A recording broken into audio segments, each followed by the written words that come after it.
Hello प्यारे बच्चों, तो आज हम सीबीएसई ने जो sample question paper class 12th mathematics term second का जो रिलीज किया है उसका सेक्शन बी हम सोल्व करने जा रहे हैं। सेक्शन ए मैं यहां पे सोल्व करवा चुका, आपको उसकी वीडियो मिल जाएगी, आप चैनल पे सर्च कर सकते हो, है ना, उसकी वीडियो आपको मिल जाएगी। सेक्शन बी यहां पे फिलहाल हम देखने वाले हैं, ठीक है। तो भाई यहां पे क्वेश्चन नंबर 7 है, सबसे पहले सेक्शन बी के अंदर क्वेश्चन नंबर 7 है, इसको ध्यान से देखेंगे। इंटीग्रेशन का क्वेश्चन है और पार्शियल फ्रैक्शन से सोल्व होगा, है ना, पार्शियल फ्रैक्शन का यहां पे यूज करना पड़ेगा। तो देखो मैं क्या करूंगा बेटा, इसके अंदर जो ये अंदर लिखा हुआ है इसको लेट करने वाला हूं किसके बराबर, क्वाड्रेटिक के ऊपर। तो क्वाड्रेटिक के ऊपर तो हम लिख लेंगे ax प्लस बी, ठीक है, क्वाड्रेटिक के ऊपर तो लिख लेंगे ax प्लस बी, और जो ये लीनियर है इसके ऊपर लिख लेंगे c। ऐसे ही हम लेट करते हैं पार्शियल फ्रैक्शन के अंदर, आपने देखा होगा।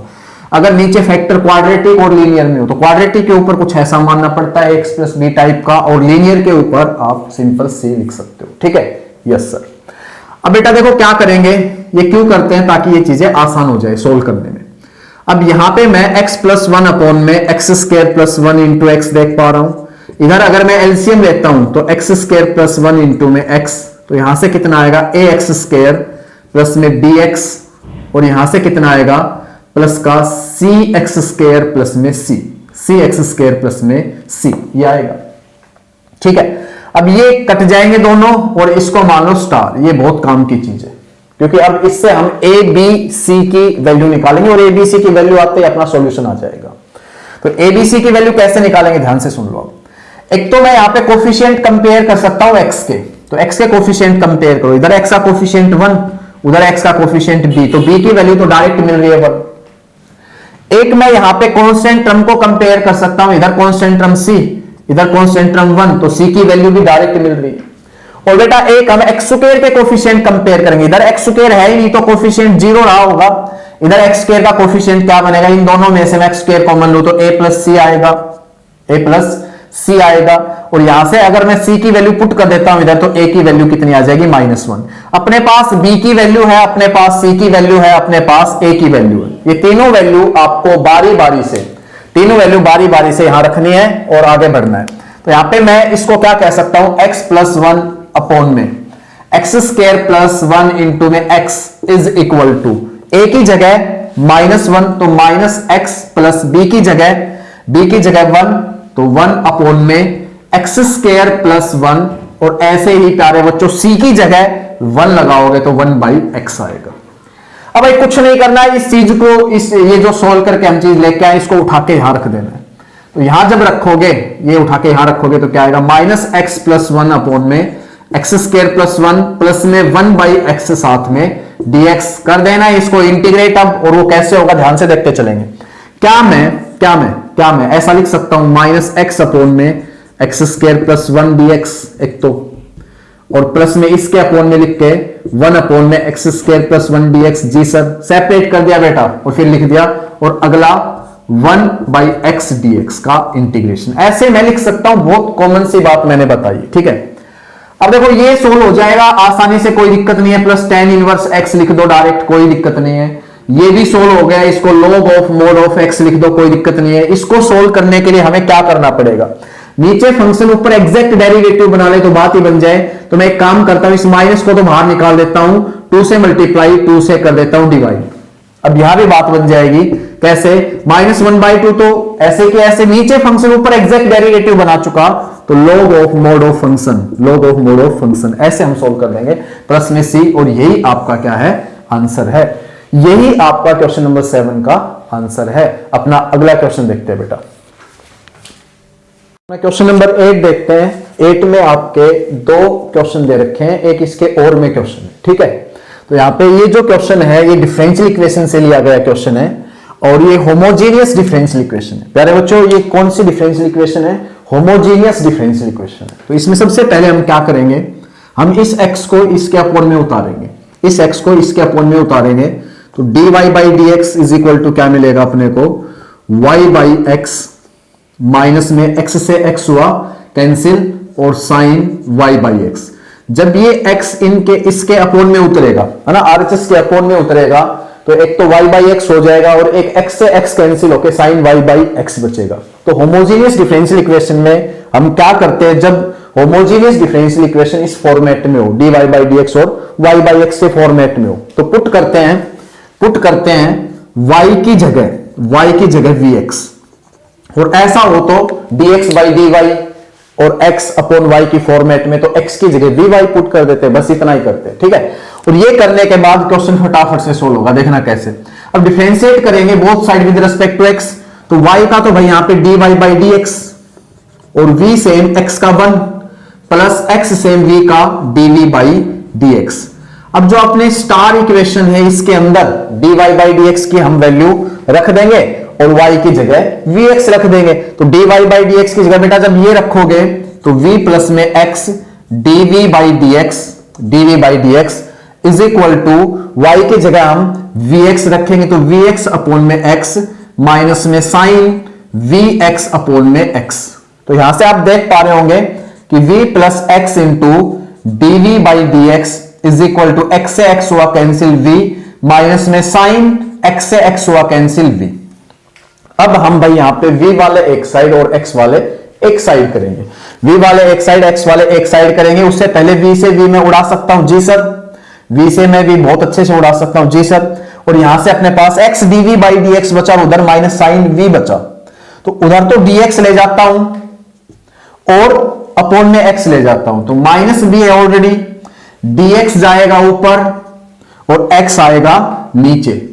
इधर कौन कौन रह गया, ओनली dv और dv के अपॉन में साइन v उतर के आ सकता है, dv के अपॉन में साइन v उतर के आ सकता है। अब क्या करेंगे, अब इंटीग्रेटिंग बोथ साइड, माना इंटीग्रेटिंग बोथ साइड, दोनों साइड हम इंटीग्रेशन कर देंगे। तो dv अपॉन में साइन v का क्या होता है, पहले साइन v को हम कोसेक v लिख सकते हैं, जी सर, कोसेक v हम अच्छे से लिख सकते हैं, साथ में dv और इधर माइनस बाहर लाके dx अपॉन में x लिख सकता हूं, बिल्कुल। अब कोसेक v का जो इंटीग्रेशन होता है वो क्या होता है, log of mod of cosecant v minus में cot v, log of mod of cosecant v minus में कोट v। देखो इसको बहुत अच्छे से याद कर सकते हो आप, कैसे, अगर मैं d by dx cosecant x की बात करूं तो आप क्या कहोगे, sir minus cosecant x into में कोट x होता है, ये कहोगे। इंटीग्रेशन आप बहुत अच्छे से बना लोगे, थोड़ा सा आपको यहां पे सोचने की जरूरत है ना, एक ट्रिक से बना लोगे। कैसे, जो डिफरेंशिएशन में आगे माइनस होता था उसको बीच में भेज दो, डिफरेंशिएशन में जो आगे माइनस होता है उसको इन दोनों के बीच में भेज दो। और ये काम किसने किया है, लोगों ने किया है, ये काम किसने किया है, लोगों ने किया है, तो लोग आगे लगा दो। ये काम किसने किया है, लोगों ने किया है, तो लोग आगे लगा दो, प्लस में सी। ऐसे आप डेरिवेटिव अगर सीकेंट एक्स का अगर आपको पता है तो क्या होता है, सीकेंट एक्स इंटू में टेन एक्स, तो इसमें भी सेम प्रोसीजर, सीकेंट एक्स का अगर इंटीग्रेशन याद रखना है तो बहुत आसान है, तो डेरिवेटिव में आगे प्लस होता था वो बीच में भेज दो, जो डेरिवेटिव में आगे जो प्लस होता था वो बीच में भेज दो। और ये काम किसने किया है, लोगों ने किया है, तो लोग लगा दो प्लस सी। ऐसे आप इंटीग्रेशन ट्रिक से बहुत अच्छे से याद कर सकते हो। और ऐसे इंटीग्रेशन मैंने अपनी जो क्लासेस ली है, काफी सारी मैंने यहाँ पे वीडियोस डाल रखी है इंटीग्रेशन की, उनमें ऐसे मैंने बहुत सी ट्रिक आपको बता रखी है, ठीक है जी सर। और इधर भाई देखो ये इंटीग्रेशन कर चुके हैं, हम याद रख सकते हैं ऐसे अच्छे से। 1 बाई एक्स किसका डिफरेंशिएशन होता है, log x का, तो 1 बाई एक्स का इंटीग्रेशन log x आएगा, ठीक है। और अब मैं आर्बिट्रेरी कांस्टेंट भी log में ले लेता हूं, log के मैं आर्बिट्रेरी कांस्टेंट ले लेता हूं। जब भी लॉगरिथम देखे तो आर्बिट्रेरी कांस्टेंट भी log के में ही लो, इस टाइप से। इससे फायदा क्या होगा, इससे थोड़ा सिंप्लीफाई अच्छे से हो जाएगा। अब देखो इसको इधर ले आओगे तो log of mod of cosecant v minus में कोट v, और ये इधर आके प्लस log x और उधर आपका log ऑफ के। प्रॉपर्टी लगा सकते हो अब log m plus log n क्या होता है, log m into n, log m ये सारा m है और वो n है, तो log m इंटू n, और उधर आपका log के। अब आपको log हटा देना चाहिए बोथ साइड, बिल्कुल हम log हटा सकते हैं अगले स्टेप में, ऐसे सीधा कोई दिक्कत नहीं है, log हम हटा सकते हैं। और मॉडुलस जब आप ओपन करोगे तो क्या आएगा, कोसिकेंट v माइनस में कोट वी, है ना, ये भी मॉडुलस के साथ ले सकते हो आप, है ना, मॉडुलस के साथ ले सकते हो, कोई दिक्कत नहीं, ठीक है ना। तो कोसिकेंट वी माइनस में कोट वी इंटू में एक्स ना भी लो तो भी कोई दिक्कत नहीं, इज इक्वल टू के, इज इक्वल टू के, और प्लस माइनस का के, क्योंकि मॉडुलस हटा रहे हैं तो उधर क्या लग जाएगा, प्लस माइनस के, मॉडुलस हटा रहे हो। अब फाइनली आप अगले स्टेप में इसको सी लिख दोगे, इसको क्या लिख दोगे, सी, कैपिटल सी, है ना, अगले स्टेप में प्लस माइनस के अगले स्टेप में सी लिख दोगे, और y की जगह अपनी वैल्यू रख दोगे, y की जगह अगले स्टेप में y, सॉरी v की जगह वैल्यू रख दोगे, v की वैल्यू यहां से y बाई एक्स और यहां से भी y बाई एक्स, यही अपना इसका सॉल्यूशन है ना, फाइंड द जनरल सॉल्यूशन, ये इसका जनरल सॉल्यूशन है, इस डिफरेंशियल इक्वेशन का जनरल सॉल्यूशन है। इसके और में एक पार्ट और है, वो देखते हैं। नंबर 8 के और में ये क्वेश्चन था, ये भी डिफरेंशियल इक्वेशन से और लीनियर डिफरेंशियल इक्वेशन से। प्यारे बच्चों, ये क्वेश्चन आपका लीनियर डिफरेंशियल इक्वेशन से, पिछला होमोजीनियस से था। बोलता है कि find a particular solution of differential equation given that y is equal to 0 when x is equal to pi by 4। आपको पर्टिकुलर सॉल्यूशन बताना है इस डिफरेंशियल इक्वेशन का, और पीछे आपको जनरल सॉल्यूशन बताना था।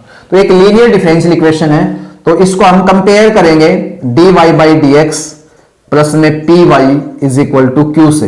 ये आपने सीखा भी होगा, है ना, इससे आप इसको क्या करोगे, कंपेयर।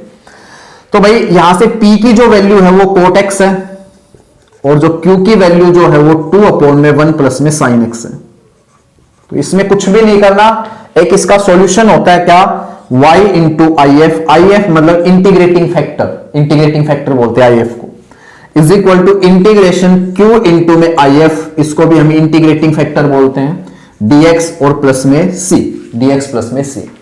तो भाई यहां पे जरूरत पड़ेगी अपने को इंटीग्रेटिंग फैक्टर की, बाकी की चीजें तो अपने सामने है, q भी रहा, y होता है, इंटीग्रेटिंग फैक्टर की मेनली जरूरत पड़ती है।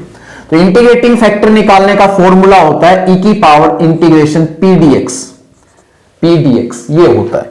और इससे अपना बहुत जल्दी इंटीग्रेटिंग फैक्टर आ जाएगा, देखना कैसे, e की पावर इंटीग्रेशन p कितना है, cot x, तो cot x dx, और cot x का जो इंटीग्रेशन होगा आप बहुत बढ़िया से जानते हो, log of mod of sine x होता है, log of mod of sine x होता है। और e की पावर log साइन x को मैं यहां से, प्यारे बच्चों, e की पावर log साइन x को साइन x लिख पाऊंगा, मेरे पास एक फॉर्मूला होता है e की पावर log fx, जिसको हम fx लिख पाते हैं। ये चीजें डिफरेंशिएशन में भी आती थी ना, तो यहां से हम e की पावर log साइन x को साइन x लिख पाएंगे। if आपका साइन x आ गया, बस आपकी बात बन गई, if आपका साइन x आ गया, बस आपकी बात बन गई। आपको यहां पे वैल्यू रखनी है बारी बारी से सारी, y इंटू में if की जगह साइन x, जी सर if की जगह साइन x ही आएगा, is equal to q into में, q कितना है, q कितना है यहां से 2 upon 1 plus sine x, 2 upon 1 plus sine x है, 1 प्लस साइन x है, और फिर आपका if लिखना होता है आपको साइन x साथ में dx और प्लस का c। अब देखो भाई इसका इंटीग्रेशन रह गया, बाकी सारा काम हो गया, और एक आपकी आर्बिट्रेरी कांस्टेंट की वैल्यू निकालनी रह गई। तो y इंटू में साइन x, 2 बाहर लिख के क्या मैं साइन x में एक जोड़ के एक घटा सकता हूं, जी सर, क्योंकि हमें इसको सोल्व करना है, इसलिए हम इसको ऐसा लिखेंगे, नीचे वाले जैसा बनाएंगे, मैंने खूब बताया आपको, नीचे वाले जैसा बना लो, एक जोड़ के एक घटा दो। अब देखो y इंटू में sine x is equal to 2, 1 plus sine x से 1 प्लस साइन x हो जाएगा कैंसिल, तो कितना बच गया, कितना बच गया, 1 माइनस में 1 अपॉन 1 प्लस साइन x बच गया, है ना। एक बार 1 प्लस साइन x के अपॉन में लिखोगे तो कैंसिल हो जाएगा, और 1 के अपॉन में लिखोगे तो u लिखा जाएगा 1 अपॉन 1 प्लस साइन x, साथ में dx प्लस में c। बस इंटीग्रेशन रह गया थोड़ा सा इसमें, y sine x is equal to 2, इसका इंटीग्रेशन हम बता ही सकते हैं x होगा, सीधा देखते ही। इसका इंटीग्रेशन करना है बेटा, इसका इंटीग्रेशन अभी हमें करना है, क्या, 1 अपॉन 1 प्लस साइन x का। तो क्या मैं 1 अपॉन 1 प्लस में साइन x को कोस पाई बाई 2 माइनस x लिख सकता हूं, जी सर, कोई दिक्कत नहीं है, ऐसा आप लिख सकते हो, ऐसा आप लिख सकते हो, प्लस c, ऐसा आप लिख सकते हो, कोई प्रॉब्लम नहीं, ठीक है। और यहां से y इंटू में sine x is equal to 2 बाहर है ही, ये आपका x माइनस में, यहां पे मैं फॉर्मूला लगाऊंगा नीचे, 2 कोस स्क्वायर, 2 कोस स्क्वायर कुछ बाई 2, 1 प्लस कोस कुछ क्या होता है, 2 कोस स्क्वायर कुछ बाई 2, जब इसके अपॉन में 2 जाएगा तो पाई बाई 4 माइनस एक्स बाई 2 बनेगा, जी सर बिल्कुल बनेगा, dx और साथ में प्लस में c।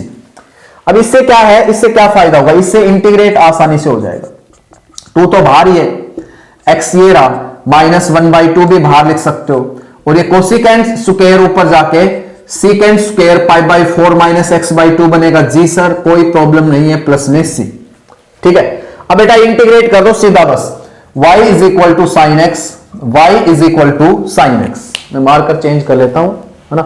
y is equal to sine x is equal to 2 into में x माइनस में 1/2 और सीकेंड स्क्वायर समथिंग का क्या होता है integration, tan something, tan something होता है भाई, tan समथिंग होता है, ध्यान देना, tan समथिंग होता है अपॉन में x के साथ वाला -1/2, अपॉन में x के साथ वाला -1/2 प्लस में c। मैं चेक कर लेता हूं बेटा कुछ कट तो नहीं रहा है, नहीं सब सही चल रहा है, ठीक है। यस, आपको इतना समझ में आ गया होगा।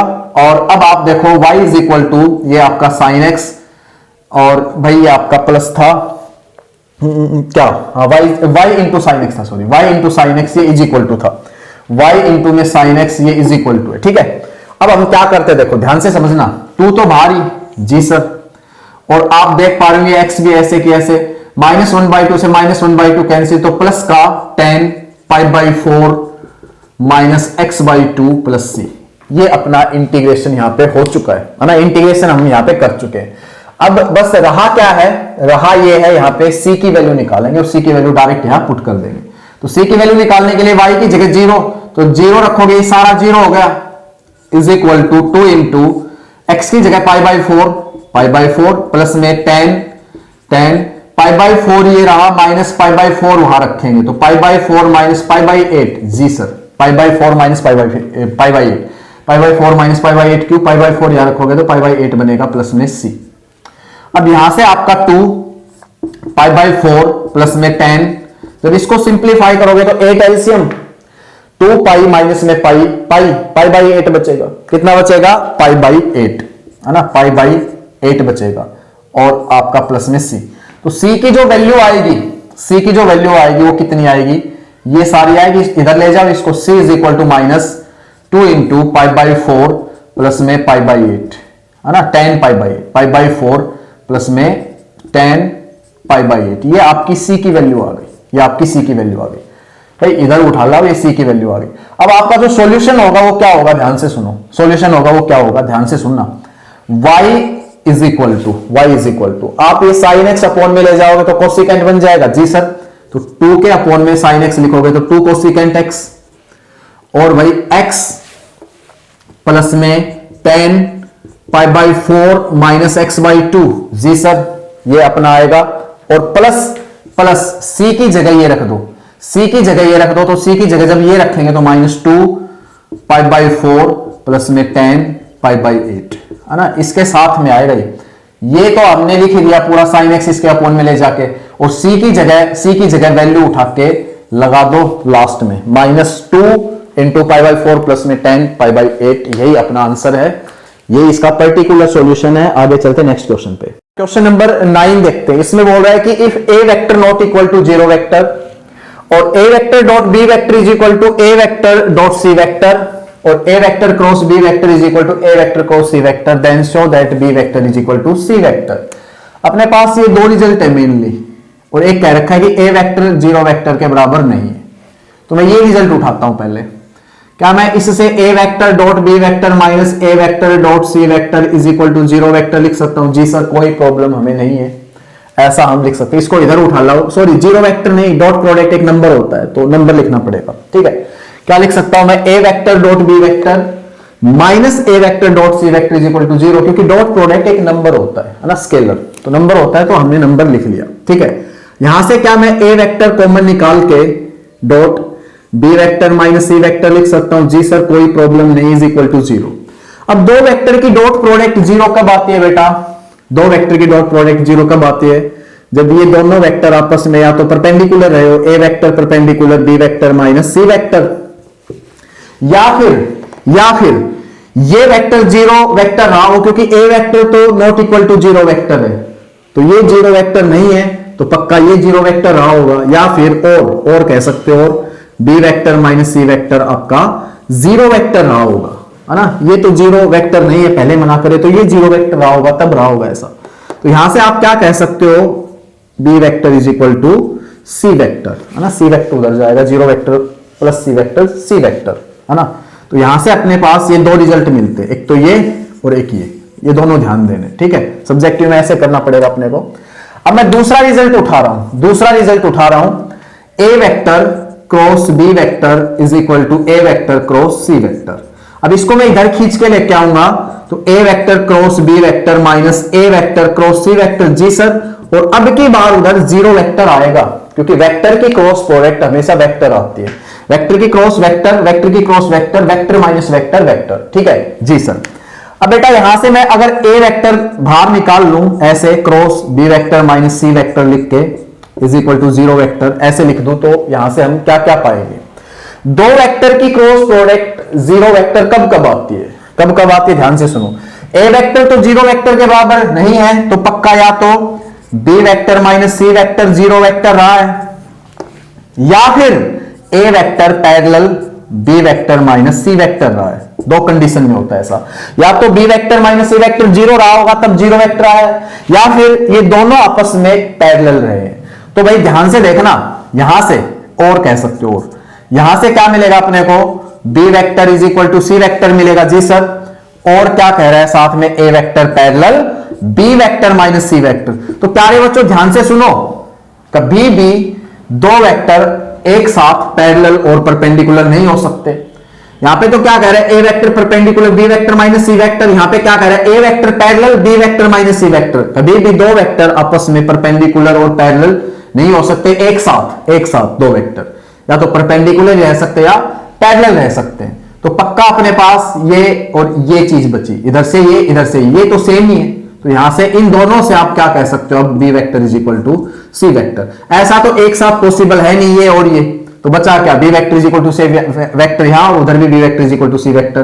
तो अपने को यही क्या दिखाना था? शो करके दिखाना था, हेंस प्रूव, यही प्रूव करके दिखाना था। ठीक है, नेक्स्ट क्वेश्चन देखते हैं बच्चों। क्वेश्चन नंबर 10 देखिए। 10 में भी यहां पे एक और क्वेश्चन इसके और में दे रखा है, तो पहले ये करते हैं। बोलता है कि find the shortest distance between the following lines. आपको दो लाइन दे रखी है भाई, इनके बीच की शॉर्टेस्ट डिस्टेंस निकालनी है। और यार ये दोनों लाइन पैरेलल है, ध्यान से देखो, ये दोनों लाइन पैरेलल है क्योंकि इनके डीआर्स प्रोपोर्शनल है। इसके डायरेक्शन रेशियोज 2 1 1 है। जी सर, इसके डायरेक्शन रेशियोज 4 2 2 है। जी सर, अगर इनको ऊपर नीचे लिखा जाए जैसे 2/4 और 1/2 और 1/2, तो ये एक दूसरे के प्रोपोर्शनल है ना। सब वैल्यू यहां पे सेम आ रही है, प्रोपोर्शनल है एक दूसरे। क्या आ रहा है? एक दूसरे के प्रोपोर्शनल। तो ये दोनों के डायरेक्शन रेशियोज एक दूसरे के प्रोपोर्शनल है ना। तो यहां पे हम क्या करेंगे? ये दोनों लाइन पैरेलल, ये दोनों लाइन पैरेलल। जब दो लाइन पैरेलल होती है तो उनके डीआर्स प्रोपोर्शनल होते हैं। प्रोपोर्शनलिटी ऐसे चेक की जाती है, एक के अपोन में दूसरा, दूसरे के अपोन में ये, तीसरे के अपोन में ये, इक्वल आते ही कह देंगे प्रोपोर्शनल है। ठीक है, यस सर। तो शॉर्टेस्ट डिस्टेंस का फॉर्मूला होता है दो पैरेलल लाइन के बीच की शॉर्टेस्ट डिस्टेंस निकालने का। क्या? A2 vector minus A1 vector cross B vector का मैग्नीट्यूड अपोन में B वेक्टर का मैग्नीट्यूड, B वेक्टर का मैग्नीट्यूड।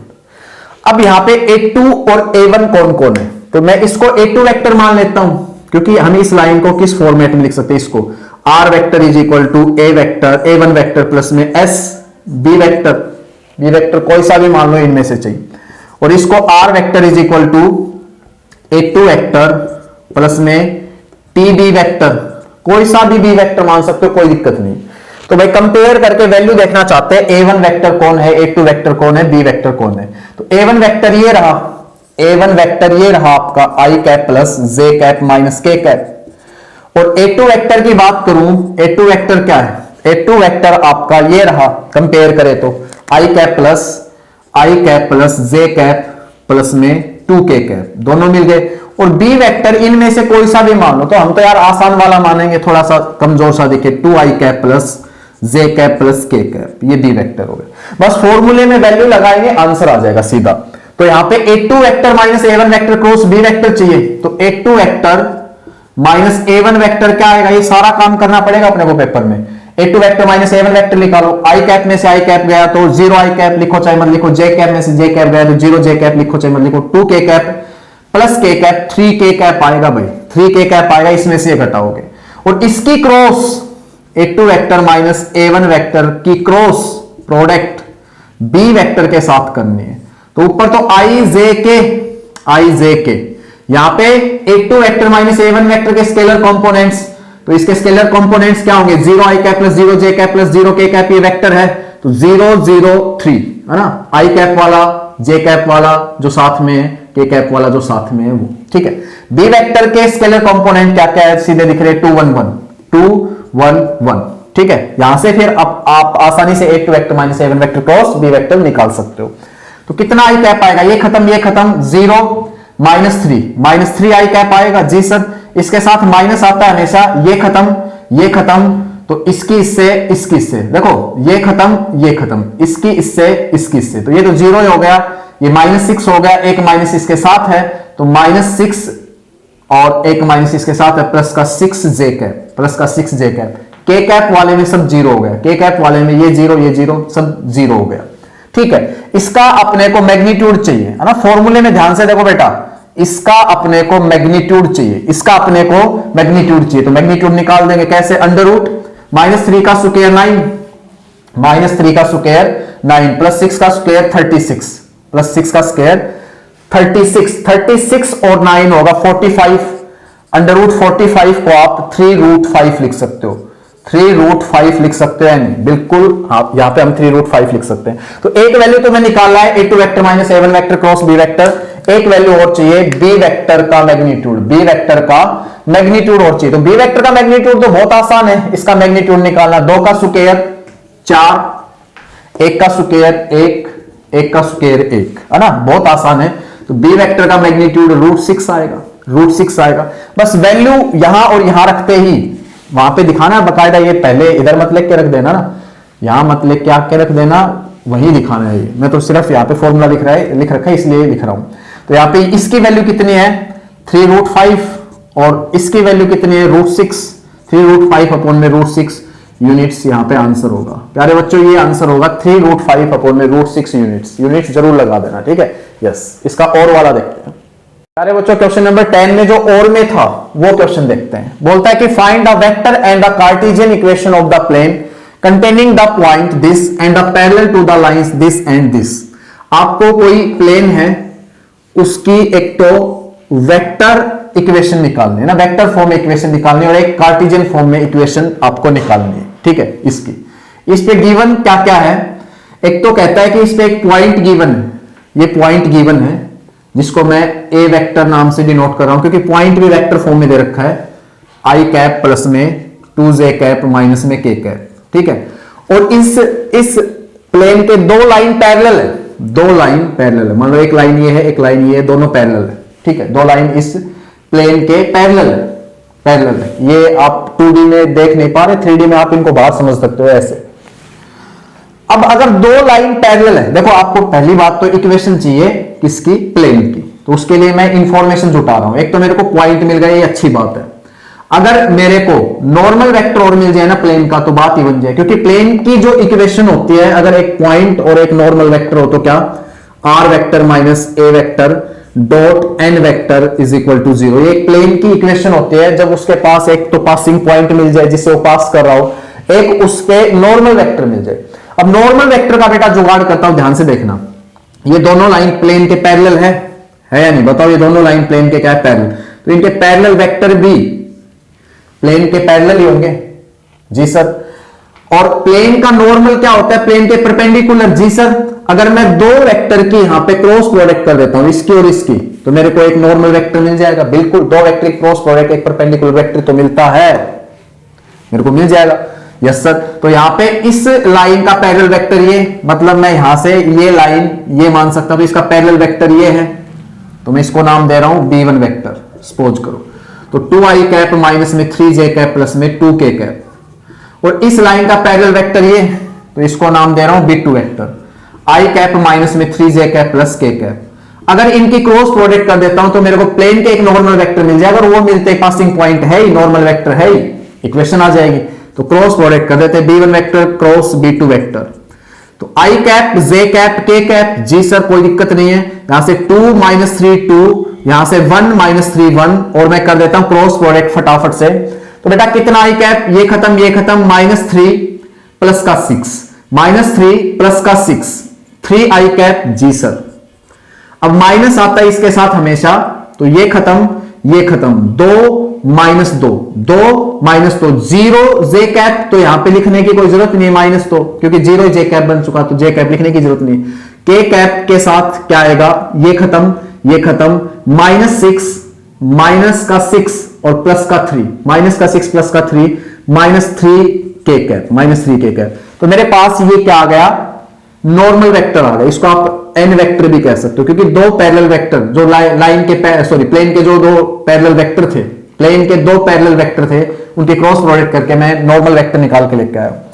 और इक्वेशन भी अपनी समझ लो आई चुकी। तो आर वेक्टर माइनस ए वेक्टर की जगह क्या लिख दोगे, है ये अपने पास आई कैप प्लस में 2j कैप माइनस में के कैप, ए वेक्टर की जगह लिख दिया। डॉट नॉर्मल वेक्टर, नॉर्मल क्या है 3i कैप माइनस में 3k cap is equal to 0, या तो आप ऐसे छोड़ सकते हो, थोड़ा सा सोल्व कर दो इसको। R vector dot 3i cap minus में 3k कैप, है ना, इसकी डॉट इसके साथ, और इज इक्वल टू क्या कह सकते हो, इसकी डॉट इसके साथ करके मैं उधर ले जा सकता हूं, इसकी इसके साथ करके तो यही रख लिया। अब इसकी डॉट इसके साथ करके उधर जाएगी तो प्लस में हो जाएगी या नहीं, तो इसकी डॉट इसके साथ करते उधर प्लस में लिख देते हैं। तो देखो 3 की 1 से 3, ठीक है, और भाई ये तो 0 हो चुका है, और -3 की -1 से +3 हो जाएगी, है ना, +3 हो जाएगी, और उधर लिख दी मैंने डॉट प्रोडक्ट करके, ठीक है, यस सर। तो यहां पे r vector dot 3i cap minus में 3k cap is equal to 6, जी सर। और चाहो तो इसको और सोल्व कर सकते हो, 3 कॉमन लेके वहां पे डिवाइड में भेज सकते हो। तो r vector dot i cap minus में जे कैप इज इक्वल टू 3, इसके अपोन में जाएगा तो 2 आ जाएगा। तो ये तो इसकी कार्टेशियन फॉर्म आ गई, इसकी वेक्टर फॉर्म आ गई, इसकी क्या आ गई, वेक्टर फॉर्म। कार्टेशियन फॉर्म के लिए कुछ भी नहीं करना पड़ता, आर वेक्टर को मैं क्या कह सकता हूं, X I cap plus Y J cap plus K cap, जी सर। अरे यार X Y cap plus Y J cap plus Z K cap कह सकता हूं, जी सर। और इधर आपका आई माइनस में जे cap is equal to 2, multiply कर लो, डॉट प्रोडक्ट कर दो, x की 1 के साथ x, y की इसके साथ माइनस का y is equal to 2, x minus y is equal to 2, यहां पे कार्टेशियन फॉर्म और ये आपकी वेक्टर फॉर्म। तो वेक्टर फॉर्म कार्टेशियन फॉर्म आपके सामने, है ना, वेक्टर फॉर्म और कार्टेशियन फॉर्म आपके सामने। बेटा 1 मिनट, यहां पे छोटी सी मिस्टेक हुई अपने से, ध्यान से देखेंगे। इसमें से 3 कॉमन लेके उसके अपोन में भेजेंगे तो ठीक है 2 आएगा, पर ये आई कैप माइनस के कैप है, आई कैप माइनस के कैप, ये थोड़ा ध्यान देंगे ना, ये वेक्टर फॉर्म हो गई। और यहां पे ऐसे ही के कैप ही बचेगा, आई कैप माइनस के कैप तो होगा, इसको तो मैंने ये लिख लिया। तो यहां पे कितना आएगा, x माइनस में z आएगा, x माइनस में z आएगा ना, z की करोगे 1 के साथ z, -7 है minus z, x minus z is equal to 2। तो ये वेक्टर फॉर्म, ये कार्टेशियन फॉर्म, तो ये आपका आंसर है, ठीक है। अगर आपको ये वीडियो अच्छी लगी है तो वीडियो को लाइक जरूर कर ले, चैनल को सब्सक्राइब कर ले। Thank you very much. अगला पार्ट आपको नेक्स्ट वीडियो में मिलने वाला है।